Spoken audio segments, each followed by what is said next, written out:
12 पासून 31 पर्यंत बघितलेल्या मूलभूत हक्कांना एक प्रकारे कायदेशीर आणि न्यायिक व्यासपीठ देणारा अनुच्छेद आहे. कायदेशीर आणि न्यायिक व्यासपीठ अशासाठी म्हणतो की या अनुषंगाने इतर कुठल्याही गोष्टीसाठी तुम्हाला या अनुच्छेदाखाली डायरेक्ट सर्वोच्च न्यायालयामध्ये जाता येतं. पुढे हाच संदर्भ आपण बघू की अनुच्छेद 226 प्रमाणे तुम्हाला या सगळ्या तरतुदीसाठी उच्च न्यायालयात हायकोर्टात जाण्याची जी कायदेशीर मांडणी आहे ती या घटनेत केलेली आहे अनुच्छेद 226 मध्ये. ती आपण पुढे बघणार आहोत.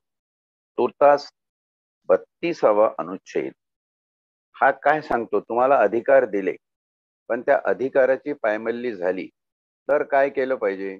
तर नैसर्गिक उत्तर असं आहे की अधिकाराची पायमल्ली कोणी केली म्हणजे ठाण्यामध्ये एखाद्या फौजदारांनी FIR नाही घेतला, एखाद्या प्राधिकरणाने तुमची केस नाही दर्ज करून घेतली, तर तुम्ही त्याच्या वरच्या प्राधिकरणाकडे जाईल.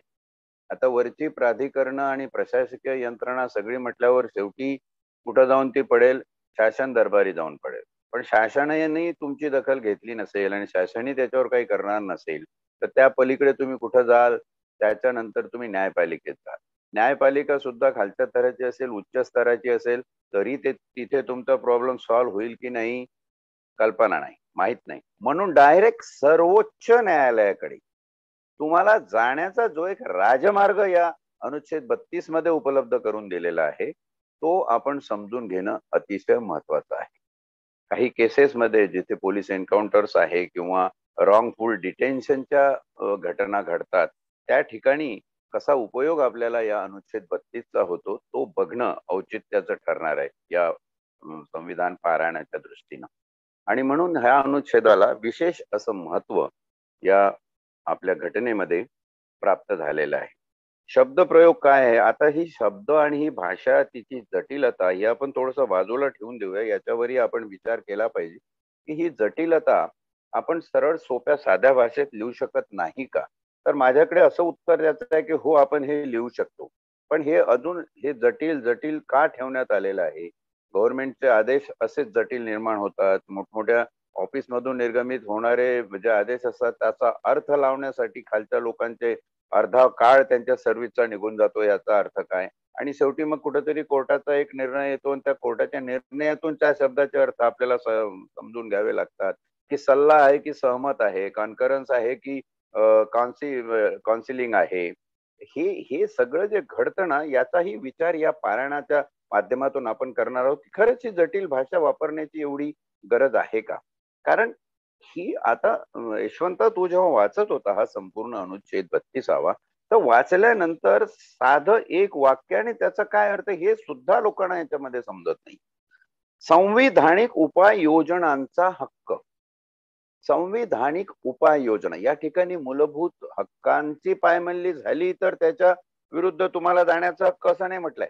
संविधानिक उपाययोजनांचा हक्क. मूलभूत हक्क हे संविधानाने केलेली एक उपाययोजना आहे असं आपण म्हणू. मार्गदर्शक तत्व ही दुसरी उपाययोजना आहे असं म्हणू. अजून ज्या ज्या काही लोकाभिमुख कायद्याच्या तरतुदी या घटनेमध्ये आहे ते सर्व संविधानिक उपाययोजनेच्या विरोधावलीत समाविष्ट होतात. आणि म्हणून 32 अनुच्छेदाचा एक महत्वाचा भाग असा आहे की कुठल्याही बाबतीत ते मूलभूत हक्कांचीच पायमल्ली असली पाहिजे असं नाही, तर कुठल्याही बाबतीत म्हणजे जनहित याचिका. जनहित याचिका हे कुठल्या एका माणसाचे हक्क गेल्याचं प्रकरण नसतं. याच्यामध्ये संपूर्ण समाजाचं हित दडलेलं असतं. समाजाचं हित कशात आहे तेही बघितलं जातं आणि म्हणून जनहित याचिकेचं जे प्रयोजन आहे ते सुद्धा अनुच्छेद 32 मध्ये समाविष्ट आहे. असे वाईड रेंज एक मोठा कॅनव्हास या अनुच्छेद 32 ने आपल्या समोर आणून ठेवलं आहे. त्या कॅनव्हासचा आपण योग्य उपयोग करू शकतो. त्याचं म्हणणं असं आहे की संविधानिक उपाययोजनांचा हक्क म्हणजे संविधानामध्ये काही उपाययोजना आहे त्या उपाययोजना जर झाल्या नाही तर त्या होण्याची मागणी करणं हा सुद्धा माझ्या मूलभूत हक्काचा भाग आहे. हे इथे समजून घेणं महत्वाचं. हक्क म्हटलेला आहे, अधिकार नाही, हा हक्क आहे. म्हणजे संविधानाने ज्या लोककल्याणकारी उपाययोजना सांगितलेल्या आहेत त्याची अंमलबजावणी हा सुद्धा माझा हक्क आहे. म्हणजे बँक ही एक यंत्रणा असेल, शेती बियाणे पुरवठा ही यंत्रणा असेल, शेतीसाठी लागणारी खतं ही यंत्रणा असेल, तर त्या यंत्रणेमधून संविधानिक दृष्टिकोनातून मला जे लोककल्याणकारी लाभ आहे ते मिळालेच पाहिजे, हा माझा हक्क आहे. आणि हे गृहीत धरून 32 आर्टिकल असं सांगतं की या भागाद्वारे प्रदान केलेल्या हक्कांची अंमलबजावणी करण्याच्या उपाययोजना. समभाग 1, या भागाने प्रदान केलेल्या हक्कांची अंमलबजावणी करण्याकरिता समुचित कार्यवाहीद्वारे, सर्वंकष समुचित म्हणजे सगळ्या बाजूने उचित होईल अशी समुचित कार्यवाहीद्वारे सर्वोच्च न्यायालयास अर्ज विनंती करण्याच्या हक्काची हमी देण्यात आली आहे. म्हणजे समुचित कार्यवाहीद्वारे आपल्या या भागात दिलेल्या हक्कांची अंमलबजावणी करण्याकरिता सर्वोच्च न्यायालयास अर्ज विनंती करण्याच्या हक्काची हमी देण्यात आलेली आहे. कॉन्स्टिट्यूशन स्टँड्स अ गॅरंटी. घटना म्हणते मी गॅरंटी देते तुम्हाला या अनुच्छेदानुसार की जिथे कुठे तुम्हाला उपाययोजना ज्या आहेत त्याचा फायदा होण्यासाठी हक्क प्रदान करण्यात आलेला आहे. त्या हक्काची पायमल्ली जर होत असेल तर त्याच्या विरुद्ध डायरेक्ट सरळ मार्गाने सर्वोच्च न्यायालयामध्ये जाण्याचा तुम्हाला अधिकार आम्ही या अनुच्छेद 32 अन्वये देत आहोत. एवढी मोठी व्याप्ती या अनुच्छेद 32 ची आहे. अनुच्छेद 32 हे अनुच्छेद 12 ते 31 पर्यंत हक्क बजावण्याच्या अधिकारासाठीच आहे असं नाही, तर सगळ्या बाबतीतल्या संविधानिक उपाययोजनांच्या बाबतीत आहे, हे विसरता कामा नये. फक्त ते तुम्ही केलेला विनंती अर्ज हा पुढे समभाग 2 मध्ये दिलेल्या काही गोष्टी आहेत त्याच्यात बसला पाहिजे. तिथं तुम्ही हे सिद्ध करून शकला पाहिजे की या विनंती अर्जामध्ये जी मी मागणी करत आहे ती मागणी या खालील गोष्टींमध्ये समाविष्ट होते. आणि त्याचा उहापोह करताना समभाग 2 अनुच्छेद 32 चा असं म्हणतो की या भागाद्वारे प्रदान केलेल्या हक्कांपैकी कोणताही हक्क बजावण्याकरिता समुचित असतील ते निर्देश अथवा आदेश अथवा देहोपस्थिती, म्हणजे हे जे 5 दिलेले आहे, हेबस कार्पस, महादेश, मॅन्डेमस, प्रतिबंध, प्रोहिबिशन व अधिकार, को वारंटो व प्राकर्षण, सर्सिओराय, हे जे 5 दिलेले आहेत त्याच्यात आपण बघणार आहोत. पण त्याशिवाय म्हणजे शब्द कसा वापरलेला आहे, हक्कापैकी कोणतेही हक्क बजावण्याकरता समुचित असतील व ते निदेश अथवा आदेश अथवा कुठलाही निदेश कुठलाही आदेश हे सुप्रीम कोर्ट देऊ शकतं. त्याशिवाय काही विशेष प्रावधानं दिलेली आहे ती सुद्धा आपल्याला समजून घेतली पाहिजे. पहिलं प्रावधान आहे हिबस कार्पस. हेबियस कार्पस चा अर्थ मराठीत देहोपस्थिती, ब्रिंग द बॉडी, माणूस दाखवा, माणसाला हजर करा. या रीटचा हेबस कार्पसचा वापर या विरोधावली खाली तुम्हाला केव्हा अर्ज विनंती करता येते सर्वोच्च न्यायालयाला, जेव्हा तुमचा माणूस मिसिंग असेल. तुमचा माणूस जो सकाळी गेला तो आलाच नाही. सर्वसाधारणपणे आपण मिसिंगची तक्रार देतो पोलीस ठाण्यामध्ये जाऊन आणि तो माणूस मिळतच नाही. 2 महिने, 4 महिने, 6 महिने, 8 महिने. तुम्हाला संशय निर्माण होतो की काहीतरी प्रॉब्लेम झालेला आहे, किंबहुना तुम्हाला अशी काहीतरी अपडताळीत माहिती मिळते की याला अमक्याने उचलून नेला, याचा असा घातपात झाला असला पाहिजे किंवा हा अमुक ठिकाणी डांबून ठेवण्यात आला असला पाहिजे. असं जेव्हा तुम्हाला वाटतं तेव्हा जो विनंती अर्ज असतो त्याचं नाव देहोपस्थिती, हेबस कार्पस म्हणजे देह उपस्थित करणे. सुप्रीम कोर्ट काय म्हणतं, या हेबस कार्पस रीटच्या खाली सुप्रीम कोर्ट काय आदेश देतं की जो कोण माणूस या ठिकाणी आहे त्या माणसाला आणून आमच्या समोर उभं करा. Bring the body, bring the person in our presence. आणि हे आदेश कोणाला दिले जातात? हे आदेश राज्यांना दिले जातात. केंद्र सरकारचा मामला असेल तर केंद्र सरकार या आदेशाप्रमाणे काम करेल, राज्य सरकारचा मामला असेल तर राज्य सरकार याप्रमाणे काम. रीट याच्यामध्ये एक्सप्लेन केलेलं आहे. दुसरं आहे मॅन्डेमस, त्याला आपण मॅन्डेटरी किंवा स्टॅट्युटरी म्हणतो. स्टॅट्युटरी म्हणजे कायदेशीर, पण मॅन्डेटरी म्हणजे कंपल्सरीली कायदेशीर. तसा हा महादेश म्हटलेला आहे. याला उच्च आदेशही म्हणता आलं असतं, पण महादेश या ठिकाणी म्हटलेलं आहे की आदेशातला महान आदेश, देवातले देव महादेव, तसं हे आदेश आहे.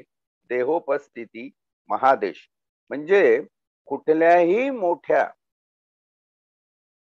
प्राधिकरणाने, कुठल्याही मोठ्या शासन यंत्रणेने जर आदेश पारित केले असतील आणि ते आदेश अन्यायकारक असतील, असं जेव्हा सुप्रीम कोर्टाला वाटतं, तेव्हा सुप्रीम कोर्ट त्यांच्या वरती आदेश पारित करू शकतं. म्हणूनच त्यांना सुप्रीम म्हटलं जातं, म्हणूनच ते सर्वोच्च आहेत आणि म्हणूनच त्यांच्या आदेशांना महादेश म्हटलं जातं. ज्या ज्या ठिकाणी अशी वेळ येईल की सर्वोच्च न्यायालयाला शासकीय आदेशाच्या वरती जाऊन आदेश द्यावा लागेल, त्याचं नाव मॅन्डेमस, महादेश, जे कंपल्सरी असेल. मॅन्डेमस या शब्दामध्ये एक प्रकारची निश्चितता आहे, कंपल्शन आहे. हे केवळ कायद्यात विस्तृत केलेले स्टॅट्युटरी राईट्स आपण ज्याला म्हणतो तसे नाहीये. त्याच्यावरती एक स्टेज आहे की कायद्यात तर आहेच, म्हणजे सुप्रीम कोर्टाने केलेला जो आदेश आहे तो कायदाच असतो. आपण पुढे 143 अनुच्छेद जर घटनेचं बघितलं की सुप्रीम कोर्टाने दिलेले आदेश याला कायद्याचा दर्जा आहे, कायद्यापेक्षा कमी नाही, म्हणजे ते कायदाच असतो. पण हा कंपल्सरी अंमलात आणलाच गेला पाहिजे, पाळला गेलाच पाहिजे असा कायदा आहे आणि म्हणून याला मॅन्डेमस, महादेश म्हटलेला आहे. असं प्रकरण असेल तर त्याच्यामध्ये सुप्रीम कोर्टाला महादेश जारी करण्याचे हक्क घटनेच्या समभाग 2 अनुच्छेद 32 मध्ये प्रदान करण्यात आले. तिसरं आहे प्रोहिबिशन, प्रतिरोध. हा प्रतिरोध म्हणजे एखाद्या अन्याय्य आदेशाला थांबवणे. एखादा आदेश असेल आणि त्या आदेशानुसार काही काम चालू असेल आणि तो आदेश जर अन्याय करणारा असेल तर हा सरकारचा आदेश थांबण्यासाठी प्रोहिबिशन. म्हणजे बघा, मॅन्डेमस आणि प्रोहिबिशन, महादेश आणि प्रतिरोध याच्यातला फरक समजून घ्या. प्रोहिबिशन म्हणजे थांबवणे, अटकाव करणे, नष्ट करणे नाही. पण मॅन्डेमस मध्ये महादेश जर दिला, एका आदेशाच्या वरचा उच्च आदेश दिला तर खालचा आदेश ऑटोमॅटिकली नष्ट होतो. आणि प्रतिरोध हा प्रोहिबिशन आहे, म्हणजे थांबवलेला आहे आणि मॅन्डेमस मध्ये ते नष्ट केलेलं आहे, जाणारा. याच थोडक्यात मी माझ्या मित्राला विचारलं, रे या ठिकाणी आपल्याला सोपी मराठी नाही का वापरता आली असती? को वारंटोचा क्वाधिकार, क्वाधिकार मधून काहीच अर्थ नाही. कोण देतं अधिकार, असं साधं म्हटलं असतं तर. तो मला म्हटलं, साहेब हे जेव्हा मराठीत भाषांतर झालं ना तेव्हा हे कोणी केलं तेही मला माहिती नाही. म्हटलं महाराष्ट्र राज्य 1960 ला निर्माण झालं, त्याच्यानंतरच हे झालेलं असेल. तर ते म्हणाले, साहेब हे बहुतेक हे सगळे अभिजन मंडळी ज्या ठिकाणी होती त्यांनी त्यांच्या अतिउच्च संस्कृत प्रचूर मराठीतून काढलेले हे शब्द दिसतात. आणि तुम्ही या 4-5 शब्दाचं नुसतं उच्चारण बघितलं तर याच्यामध्ये तुम्हाला संस्कृतची झलक बघायला मिळते. देहोपस्थिती, महादेश, प्रतिरोध, क्वाधिकार आणि शेवटचा आहे सेर्टिओररी, त्याला म्हटलंय प्राकर्षण. आता आकर्षण आहे की गुरुत्वाकर्षण आहे की कुठं आकर्षणाच्या विरुद्ध काही होत आहे? प्राकर्षण. प्राकर्षण म्हटलं की लोक परत बुचकळ्यात पडतात. कसलं प्राकर्षण आहे? काय पाणी शोषून घेण्याचं आकर्षण आहे? काय कशाचं काय शब्द आहे? मराठी ही भाषा खरंच कठीण आहे असं वाटावं, असे हे सगळे शब्दांचे संदर्भ या ठिकाणी एकामागून एक बघायला मिळतात. याचा सरळ अर्थ असा आहे सेर्टिओररीचा, प्राकर्षणचा, की खालच्या कोर्टाकडून रेकॉर्ड मागवणे.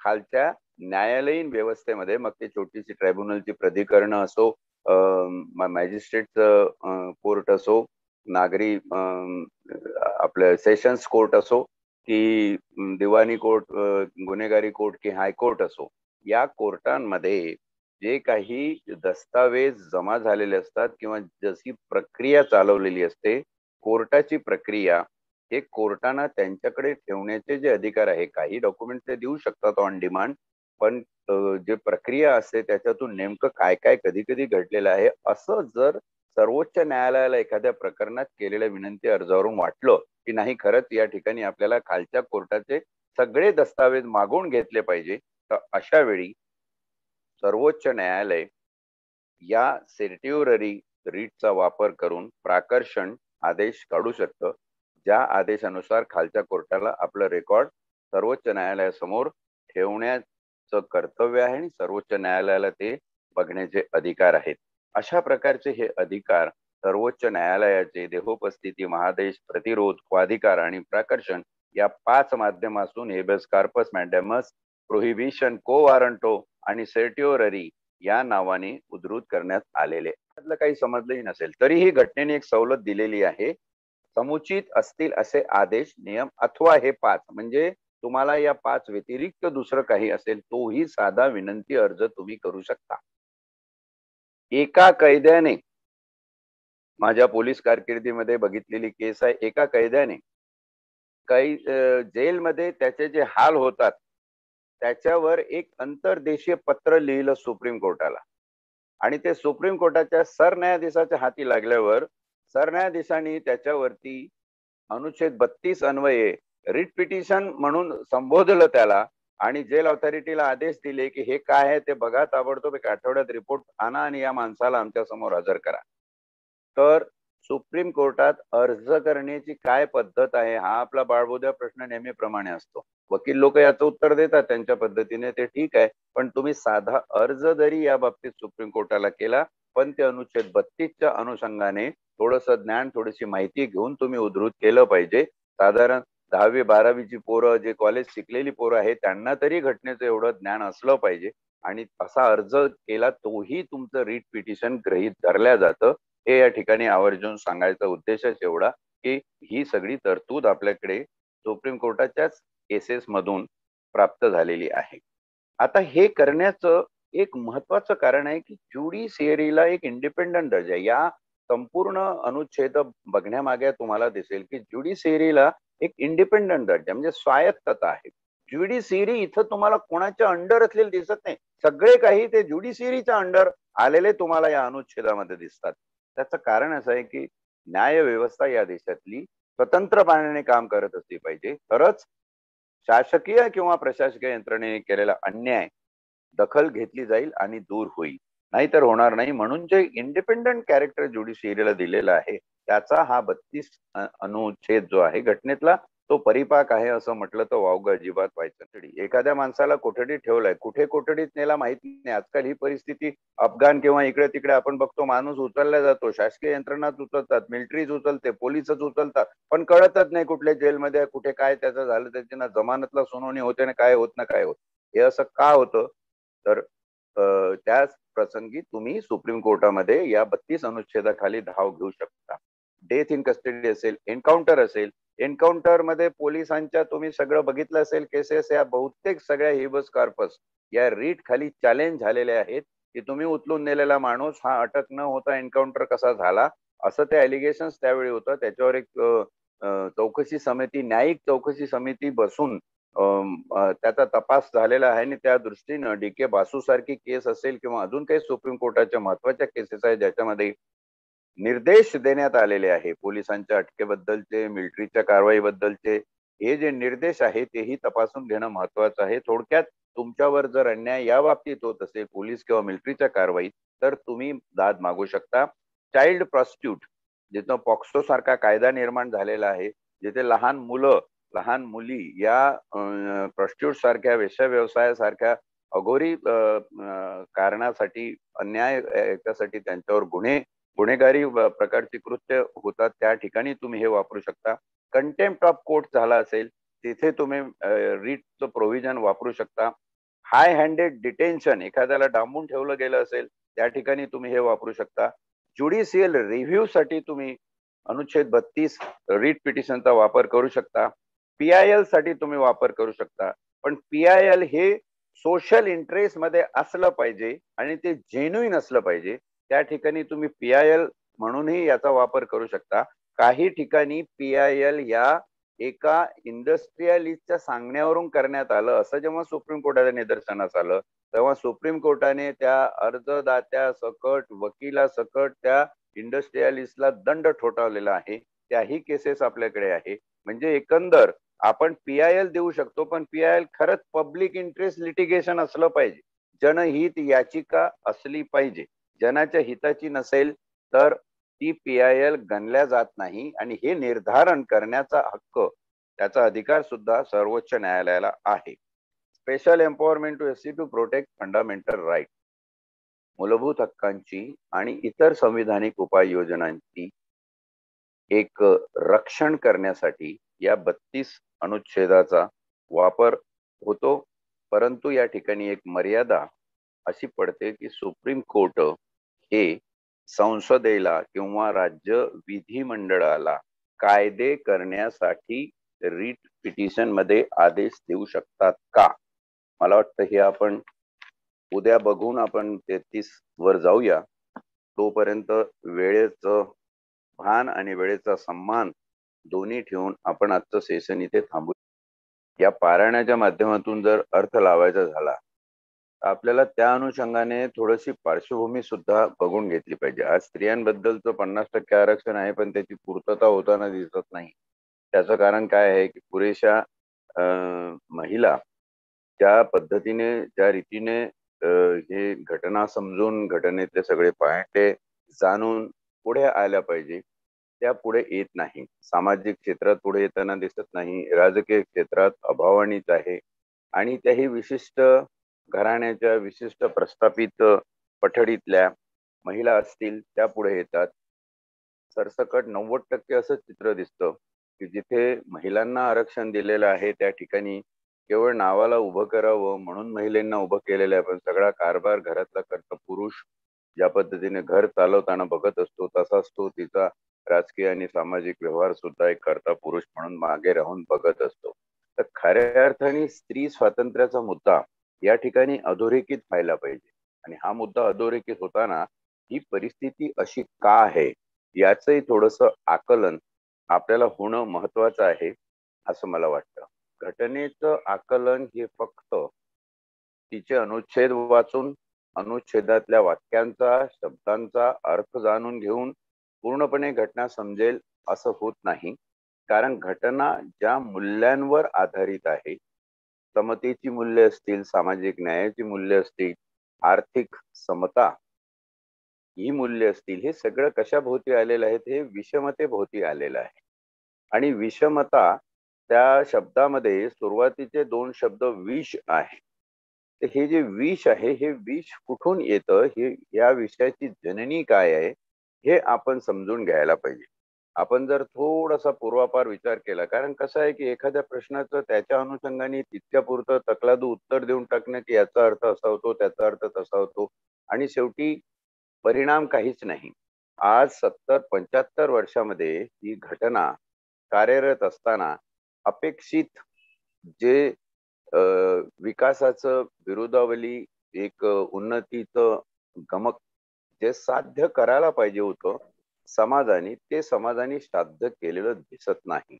ज्या समतेची बीज घटनेमध्ये आहे, त्या समतेतून अनेक विषमता जन्माला आल्यात की काय अशी परिस्थिती निर्माण झालेली आहे. आणि ह्या विषमतावादी शक्ती, प्रतिगामी शक्ती या सदा न कदा प्रभावी राहिल्या आहेत, ज्या प्रभावी राहू नये असं घटनाकारांना वाटत होतं. पण हा उलटा प्रवास झाल्यासारखा जेव्हा आपल्याला वाटतो, तेव्हा याचं मूळ बीज कारण काय असलं पाहिजे हे आपण शोधलं तर मला वाटतं ते जास्त योग्य राहील. आणि ते शोधत असताना आपण सामाजिक परिप्रेक्ष्यातून, सामाजिक संदर्भातून काही महापुरुष समजून घेण्याची गरज आहे की ज्यांच्या तत्वांचा, ज्यांच्या तत्वज्ञानांचा परिपाक आंबेडकरांनी घटनेमध्ये आणला. आणि ते प्रथम बघून घेताना आपल्या लक्षात येईल, या प्रश्नाचं उत्तर देताना मी मुद्दाम थोडासा चाकोरी बाहेर जातो, म्हणजे चाकोरीवर येताना अजून एक रस्ता निर्माण होईल आणि ती चाकोरी अजून जास्त स्पष्ट पुढे होत जाईल. की दुःखाचं एकमेव कारण जर माणसाच्या आयुष्यात काही असेल, त्याला कशामुळे ही अधोगत स्थिती प्राप्त होते, याचं एकमात्र कारण काही असेल तर त्याचा शोध अनेक वर्ष अनेक तत्वज्ञ या भूतलावरचे घेत राहिलेले आहे. माणसाने पिढ्यानपिढ्या जसा ईश्वराचा शोध घेतला तसाच त्यांनी या कष्टमय जीवनाचा आणि आयुष्यातल्या दुःखाचा शोध घेतला आणि प्रत्येकाने आपापल्या थेअरीज मांडल्या. त्या थेअरी प्रमाणे दुःखाचं कारण हे कुठेतरी दुसरीकडे आहे असं दाखवण्याचा प्रयत्न केला. पण एकमात्र तत्वज्ञ गौतम बुद्ध ज्यांनी हे सांगितलं की तुमच्या सगळ्या दुःखाचं कारण जे आहे ते तुमच्या आतमध्ये आहे आणि ते आहे तुमच्या आतली तृष्णा. तृष्णा हा शब्द वापरलेला आहे. असंतुष्टता, हाव, इच्छा. परंतु ही जर उपजत असेल तर संपूर्णपणे तृष्णा नष्ट करून काय तुम्ही सगळे प्रश्न सोडवू शकतात का जीवनाचे? तर स्पष्ट उत्तर आहे नाही. कारण माणसाला तृष्णा, हाव, इच्छा ही कशातून निर्माण होते? तर त्याच्या विचार शक्तीतून निर्माण होते. आणि विचार करणे ही माणसाची मूलभूत जेनेटिक पॉवर आहे. हे लक्षात ठेवा. डेकार्टे जसं म्हणतो की you think therefore you are. तुम्ही विचार करता म्हणून तुम्ही आहात जिवंत. उद्या तुम्ही विचार करणं थांबवा, तुम्ही मृतवत झाल्याचं समजा, तुमच्या अस्तित्वाची किंमत शून्य आहे. आणि इथं मला वाटतं प्रश्नकर्त्यांनी आणि उत्तर प्राप्त करून घेत असताना हा पहिला प्रश्न विचारला पाहिजे की आपण या गोष्टींचा विचार करतो की नाही करत. विचार शून्यता ही जी समाजामध्ये सगळीकडे दिसत आहे ते कारण या ठिकाणी लक्षात घेऊन बघा की जर तुम्ही विचार सोडला तर तुमच्या अस्तित्वाची किंमत शून्य झाली. गुराढोरा जनावरासारखी तुमची किंमत होईल. म्हणून तुम्ही विचार, जी निसर्गोत्पत्त युक्ती तुम्हाला प्राप्त आहे त्याचा संदर्भ प्रत्येक ठिकाणी आणला पाहिजे आणि विचार करायला शिकलं पाहिजे. जोपर्यंत तुम्ही विचार करणार नाही तोपर्यंत तुमच्यामध्ये हे जे भाव आहेत रचनेचे, हावाचे, इच्छेचे, हे समजूनच घेता येणार नाही. आणि हे एकदा समजल्यावर जर तुमचे विचार दोन्ही प्रकारचे असतील, पॉझिटिव्ह निगेटिव्ह, तृष्णावत विचार असतील किंवा तृष्णा सोडण्याचे विचार असतील, तरीही या दोन्ही विचारांनी जीवन चालणार नाही. तर समाज आणि सहजीवन माणसाचं जर चालणार असेल तर ते या विचारांच्या संतुलनातून चालेल. त्याचं नाव आहे विवेक. आणि म्हणून सत्सद विवेक बुद्धीने हा शब्दप्रयोग जर घटनाकार घटनेमध्ये करत असतील तर याचं महत्व आपण समजून घेणं आवश्यक आहे. तुमच्यामध्ये विवेक बुद्धी पाहिजे.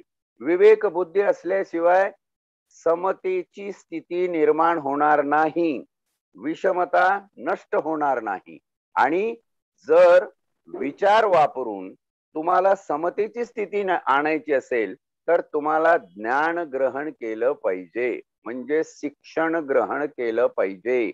आणि हा पाया रचला महात्मा फुल्यांनी, ज्यांनी हंटर कमिशन समोर भाषण केलं की salvation of India lies in education and education only. शिक्षणाचं महत्व अधोरेखित करण्यात आलं. का शिक्षणाचं महत्व फुलांना अधोरेखित करावं असं वाटलं?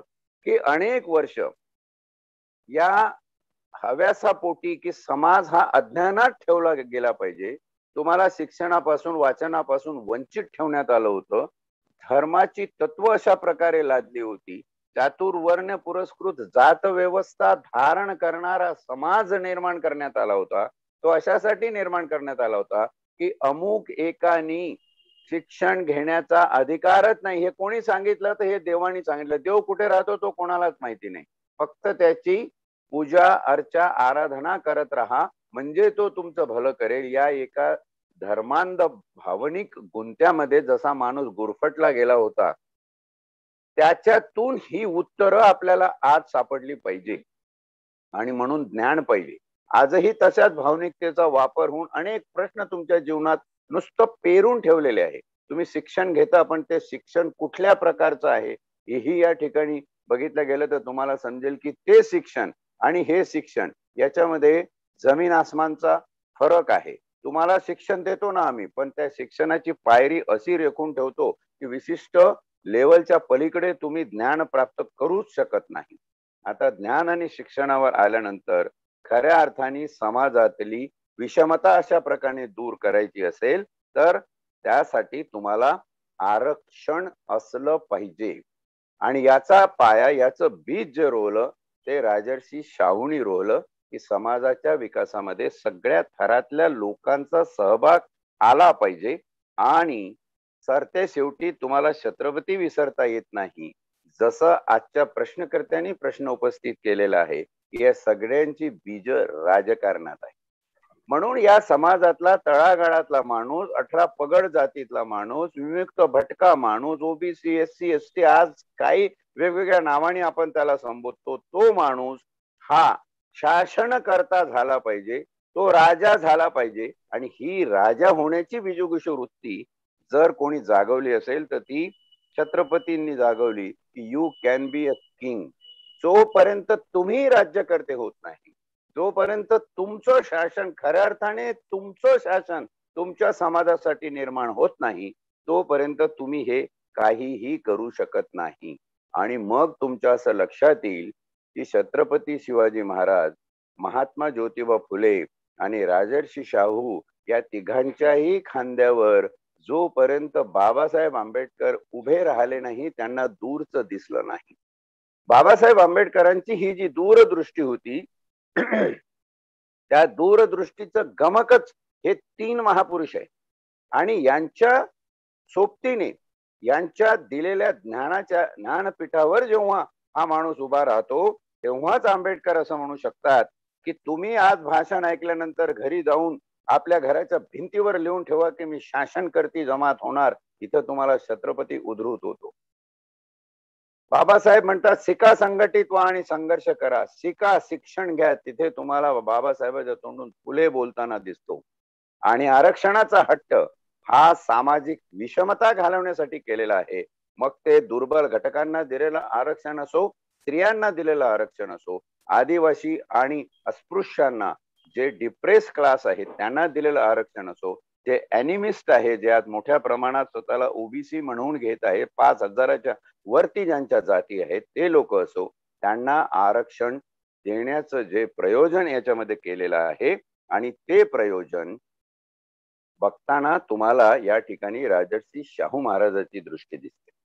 आपण मूलभूत हक्क बघिताना 15वा अनुच्छेद जेव्हा बघितलं तेव्हा सामाजिक आणि शैक्षणिक हे 2 मानदंड आरक्षणाच्या बाबतीत विकास आणि उन्नती निर्धारण करण्यासाठी बाबासाहेबांनी घटनेमध्ये रुजू केलेले आहेत. सामाजिक हे जर तुम्ही बघितलं तर तुम्हाला शाहू दिसतात, शैक्षणिक बघितलं तर तुम्हाला फुले दिसतात.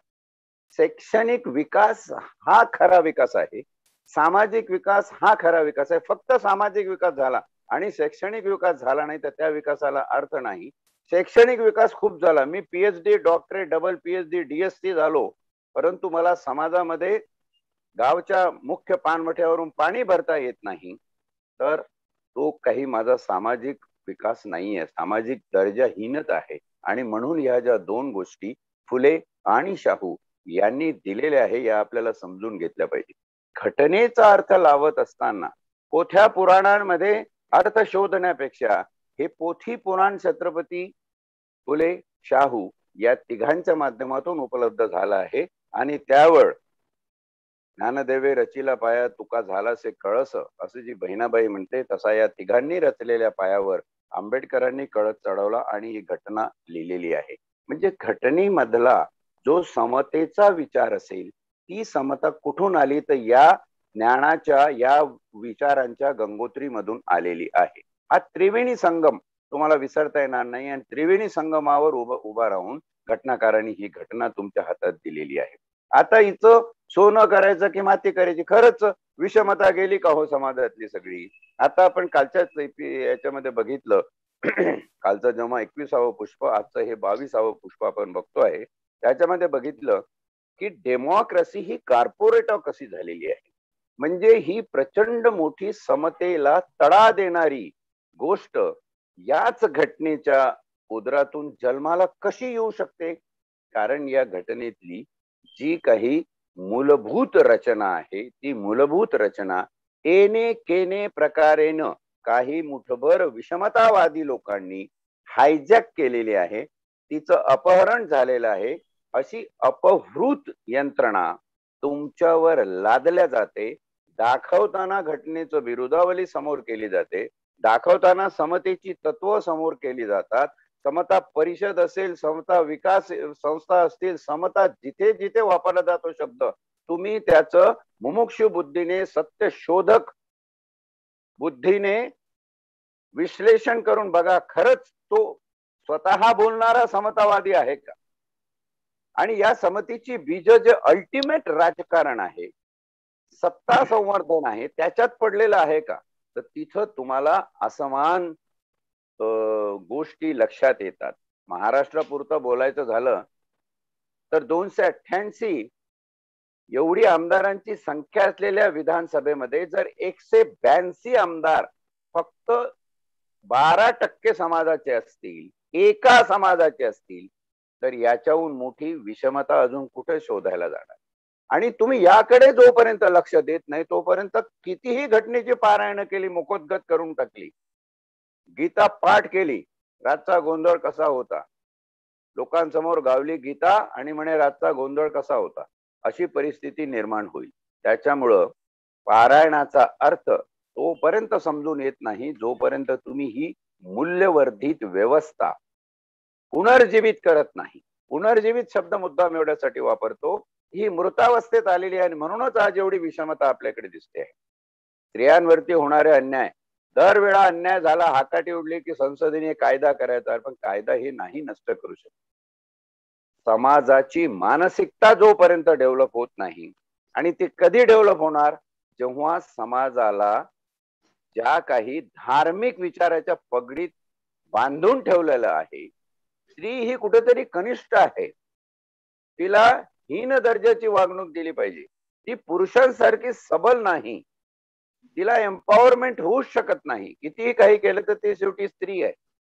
आता या वर्षी एवढा सगळा विकासाचा परिपाठ आपण करत असताना 2021 साल उजाडायला लागलं की एनडीए मध्ये महिलांना आपण प्रवेश दिला, त्यांची परीक्षेला त्यांना अनुमती दिली. हे कशाचं लक्षण आहे? एवढे दिवस का नाही देऊ शकलो आपण? कशाच्या वल्गना करतो? खोट्याच्या वल्गना करतो. करतं कोण? राजकारण. राजकारण कोण लोक जमा झालेले आहेत? या राजकारणामध्ये जर विषमतावादीच लोक इथं सत्ता संपादनाच्या कार्यक्रमात लागलेले असतील तर या समाजाचं कधीही घटनेनुरूप बरं होणार नाही. हे ये रे माझ्या मागल्या पारायण होत राहतील, सोनाले फुंकले वारे, इकडून तिकडून गेले सारे, अशी परिस्थिती होईल. काही अर्थ याचा राहणार नाही. म्हणून मूल बीज प्रत्येक प्रश्नाच्या मुळाशी जाऊन तुम्ही शोधलं पाहिजे की हे कशात आहे, हे तुमच्या विचारात आहे. ज्या दिवशी तुम्ही तुमची विचार करण्याची पद्धत बदलाल, ती सहज बदलणार नाही. त्याला ज्ञान लागेल, त्याला आकलन लागेल, सद्य परिस्थितीचं तुम्हाला सगळ्या बाजूनी पाहणी करून त्याचे निष्कर्ष काढावे लागतील आणि त्या निष्कर्षाभर हुकूम तुम्हाला इथे राजकीय सत्तेचं परिवर्तन घडून आणायला लागेल. जोपर्यंत राजकीय सत्ता ही प्रस्थापितांच्या हातातून जाऊन सर्वसाधारण बहुजनांच्या, बहुसंख्याकवाद, जस्टिस चंद्रचूड परत एकदा कोट करतो, एका व्याख्यानमालेत त्यांनी सांगितलं की बहुसंख्याक वाद हा किती महत्वाचा आहे, आणि जे बहुसंख्याक आहे त्यांचंच सरकार असलं पाहिजे.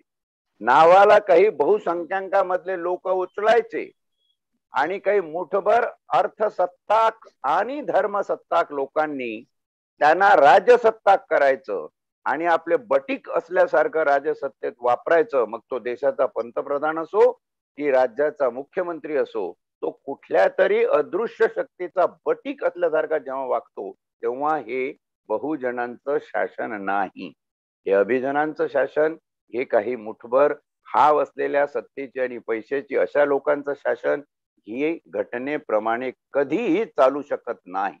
आणि म्हणून तुम्हाला दिसते वेळोवेळी घटनेमध्ये, मग ते इंदिरा गांधींच्या काळामध्ये असो की सध्या या 5-7 वर्षाच्या काळामध्ये असो, घटनेमध्ये जे बदल करण्यात आलेले आहे, जे शेतकऱ्यांच्या कायद्यांबद्दल ज्या काही गोष्टी, उहापोह, ज्या घटना या ठिकाणी सातत्याने घडत आहे, ही विषमतेची बीज आहे. एखाद्या उद्योगपतीला जेव्हा आपण जनतेच्याच पैशातून 1,00,000 करोड रुपयाचं कर्ज नुसतं वेअरहाऊस बांधण्यासाठी देत असतो आणि दुसऱ्या बाजूला नाव वेगळं लिहून फॅसिलिटेशन म्हणजे शेतकऱ्यांना आम्ही सवलती देतो आहोत असं सांगून जर शेतकऱ्यावर आड मार्गाने कंपल्शन करत असू की असा कसा शेतकरी त्याचा माल विकणार नाही. शेतकऱ्यांनी जर माल विकला नाही तो खरीपाची शेती करू शकत नाही. हंगामात त्याच्या पाऊस पडल्यावर त्याला शेती पेरणीसाठी पैसा नसणार. आज शेतकरी कर्जात बुडालेला आहे. असंख्य काळापासून गेली साधारण 35 वर्षाचा 1986 मला वाटतं वर्ध्याच्या पवनारला करपे नावाच्या कुटुंबाने केलेली आत्महत्या ही शेतकऱ्यांची पहिली आत्महत्या मानली जाते. तो पवनारला आला, विनोबांच्या आश्रमामध्ये रात्रभर भजन ऐकलं आणि रात्री घरी परतून सगळं कुटुंब 3 मुलं आणि नवरा बायको या 5 जणांनी केलेली आत्महत्या. मला वाटतं 19 जून 1986 ची ही घटना शेतकऱ्यांची पहिली आत्महत्या म्हणून नोंद आहे. 86 पासून आतापर्यंत एवढे वर्षात आपण सगळं पछाडून टाकलं तरी शेतकऱ्यांच्या आत्महत्या थांबत नाही. याच्यावर साकल्याने विचार करण्यासाठी कमिट्या नेमल्या जातात. कमिटीमध्ये कोणीतरी कोणाचा भाऊ लागे बांधेचे लोक असतात. कमिटीचा रिपोर्ट कसा द्यायचा ते ठरवलं जातं. काकासाहेब कालेलकरांना भारतरत्न किताब दिल्यानंतर त्यांनी ओबीसी बद्दलचा अहवाल कसा विपरीत करून दिला आणि त्याच्यानंतर सगळं काय होत गेलं हे कमिट्यांच्या इतिहासात आपल्या रुजलेलं आहे. कुठंतरी आमची व्यवस्था, कुठंतरी आमची सिस्टीम ही अपहृत झालेली आहे हे तरुणांच्या लक्षात आलं पाहिजे. आणि त्या अपहरणात असलेल्या घटनात्मक लोकशाही मूल्यांना जमानतीवर का होईना पण त्यांची सोडवणूक करण्यासाठी तुम्ही उभे राहिले पाहिजे.